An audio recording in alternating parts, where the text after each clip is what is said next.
우리는 언젠가는 모두 은퇴를 맞이하게 됩니다. 은퇴 후 계획을 다들 세우시고 계실 것인데요. 사회생활 시절 소위 성공하여 잘 나가던 사람들도 은퇴 후 잘못된 선택으로 인해 비참한 노후를 맞이할 수 있습니다. 그래서 우리는 하지 말아야 할 선택에 대해 공부할 필요가 있습니다.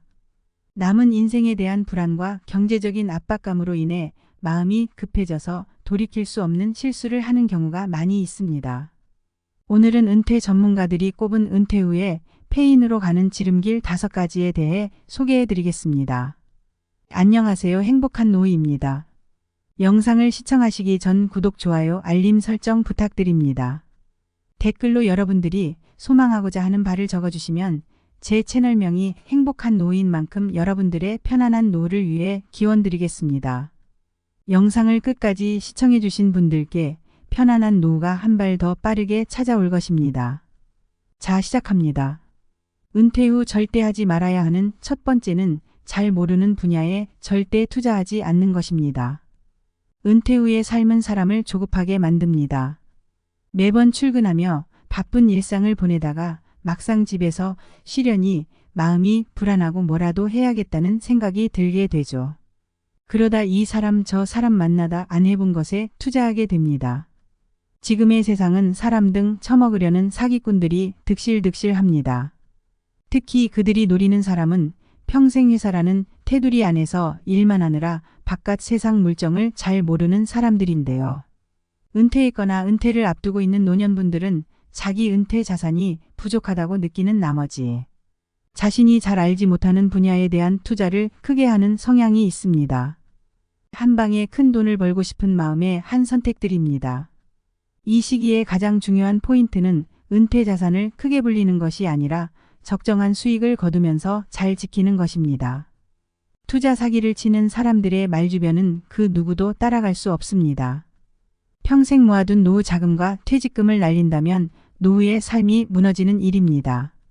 젊어서 그 돈 날려도 다시 일어설 시간이 있지만 우린 맨 땅에서 다시 시작하기엔 남은 시간이 너무 빠듯합니다. 그러니 조심하고 또 경제 공부를 틈틈이 하는 것이 좋습니다. 두 번째로는 준비하지 않고 무턱대고 창업하는 것입니다. 은퇴 후 재취업의 대안으로 창업을 고려하는 경우가 대다수입니다. 은퇴 후 마냥 놀 수는 없으니 뭐라도 빨리 하고 싶은 마음은 충분히 이해하지만 그렇다고 무작정 사업을 시작하시면 안 됩니다. 창업은 취업보다 훨씬 더 많은 준비가 필요하고 시간도 그만큼 오래 걸리는데요. 은퇴 후 재취업이 어려운 상황에서 평생 모아두었던 노후 자금을 창업 비용으로 투자하게 됩니다.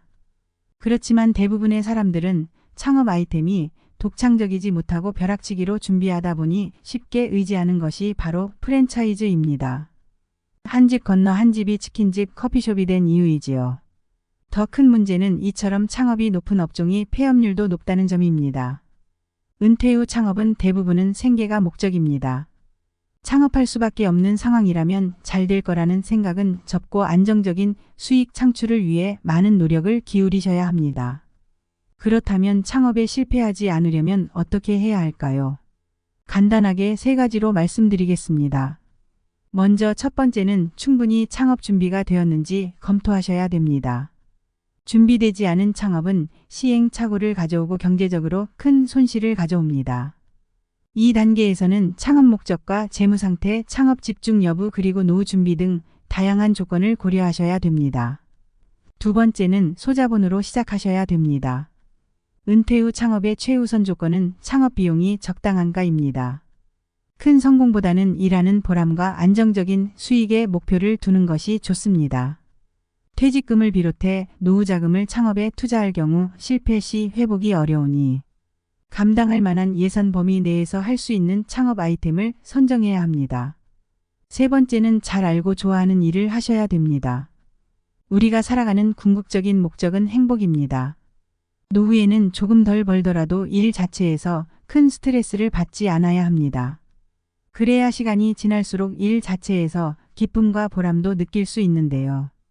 단순히 남들이 하니까 또는 너무 유행을 타는 업종을 선택하기보다는 자신에게 강점이 있고 오랫동안 지속 가능한 업종을 선택하는 것이 좋습니다. 이렇게 준비해도 생기는 게 창업 리스크입니다. 그럼에도 나는 정말 내 사업을 해보고 싶다 하시는 분들은 원하시는 사업 업종에서 실제로 일을 해보는 것도 추천드립니다. 직접 경험해 보시고 그래도 해야겠다는 확신이 생길 경우에 자기 사업을 시작해도 늦지 않았다고 생각합니다. 세 번째는 욕망의 말에 속아 넘어가지 않는 것입니다. 지금 이 순간에도 수없이 많은 분들이 다양한 사기를 당하고 있습니다. 특히 그 돈이 은퇴 노후 자금이라면 더더욱 안타까움을 더할 수밖에 없는데요.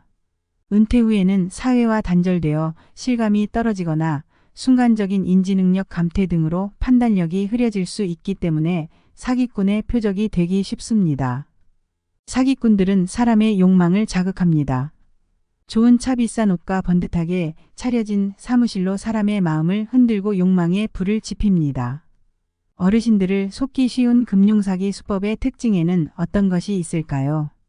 금융감독원에서 2년간 어르신들에게 접수된 피해, 신고 제보건 중 자주 발생하는 사기 수법 특징 3가지를 공개하였습니다.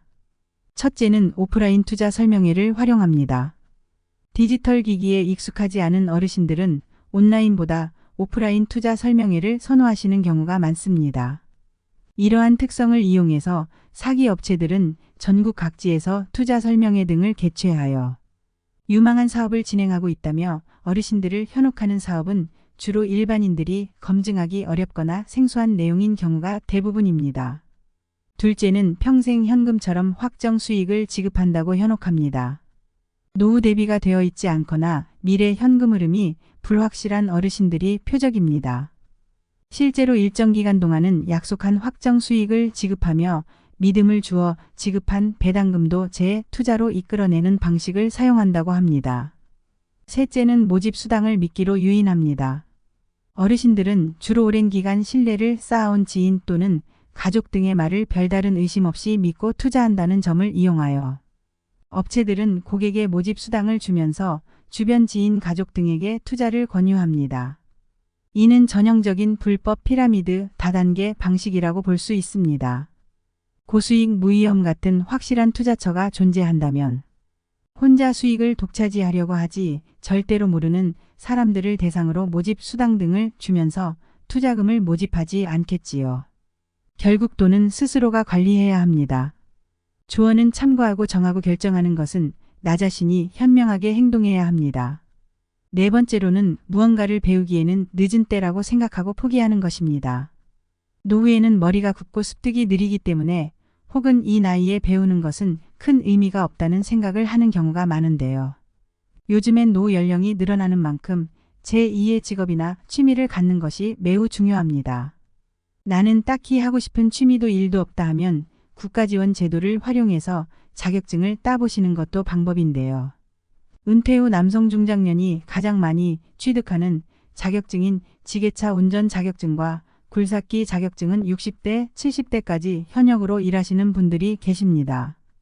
그럼 50대 중반이나 후반에 자격증을 따도 10년은 더 일할 수 있단 얘기겠지요. 은퇴 후 취미나 소일거리 없이 남은 인생을 보내는 것은 스스로를 힘들게 하는 길입니다. 100세 이상 사신 분들에게 인생의 가장 황금기가 언제냐고 물었을 때 대부분의 어르신들이 60에서 80세 있다고 대답했다고 합니다. 우리 인생의 황금기는 아직 오지도 않았습니다. 하지만 은퇴 후에 그저 뒷방 늙은이로 방에서 TV나 보면서 노후의 시간을 소비한다면 그 시간들을 우리 인생이 황금기로 만들지 못할 겁니다. 그 시간들을 어떻게 보내느냐에 따라 여러분 인생의 후반전이 달라질 수 있습니다. 오히려 노년의 시기는 치열한 성과에 집중하는 대신 삶의 의미를 완성할 수 있는 최적의 때입니다. 여러분들이 아직 젊다는 걸 잊지 마시고 새로운 도전을 두려워하지 마시길 바랍니다. 5번째로는 자식에게 재산 증여를 절대 서두르지 않는 것입니다. 요즘 시대의 은퇴자들에게는 자식이 리스크가 되는 경우가 있는 것이 현실인데요. 노후 자금을 어느 정도 마련해 놨다고 하더라도 자녀 리스크를 관리하지 못하면 노후 설계에 실패할 수밖에 없습니다. 재산 증여뿐만 아니라 자식 사업 자금이니 결혼 자금이니 하면서 과도하게 자녀를 지원하는 분들이 계십니다. 자식이 사업하는데 돈이 급하다고 자신이 살고 있는 집을 담보로 대출을 받아준다든가 자식 번듯하게 결혼시키려고 노후 자금으로 모아둔 돈 탈탈 털어 자식에게 주시면 안 됩니다. 자식은 나이가 60, 70을 먹어도 애라고 남들보다 더 챙겨서 시집 장가 보내고 싶은 마음도 알겠고 사업 자금으로 고생하는 모습을 보면 어떻게든 도와주고 싶은 마음도 알겠지만 자신이 가진 재산을 올인하시는 건 절대 안 됩니다. 사랑에도 절제가 필요합니다. 자녀 리스크를 줄일 수 있는 가장 기본적인 방법으로 모든 것을 책임져 주려고 하기보다는 자녀 스스로가 한 사람으로 성장하도록 지켜보면서 도와주는 역할 정도를 감당하고 부모도 정서적 경제적으로 계속 노후를 준비하셔야 됩니다. 오히려 빨리 선을 그어주어야 그 안에서 자기의 길을 준비할 수 있게 됩니다. 그리고 그 이상 해주지 못하는 것에 대해서 부모가 미안해 할 필요도 없습니다. 부모와 자식 서로가 독립존재로 온전히 서 있는 사람이 되면 됩니다. 늙어서는 돈을 꼭 움켜쥐고 계셔야 합니다. 재산 증여는 죽기 직전에 해도 늦지 않습니다. 은퇴 후에 망하기 딱 좋은 5가지에 대해서 말씀드렸습니다. 급할수록 돌아가라는 말이 있듯이 말씀드린 리스크를 항상 명심하시고 천천히 노후 준비에 대해 공부하면서 한 걸음 한 걸음 앞으로 나아가야 합니다. 영상 시청해주신 여러분들의 은퇴 후 노후를 응원합니다.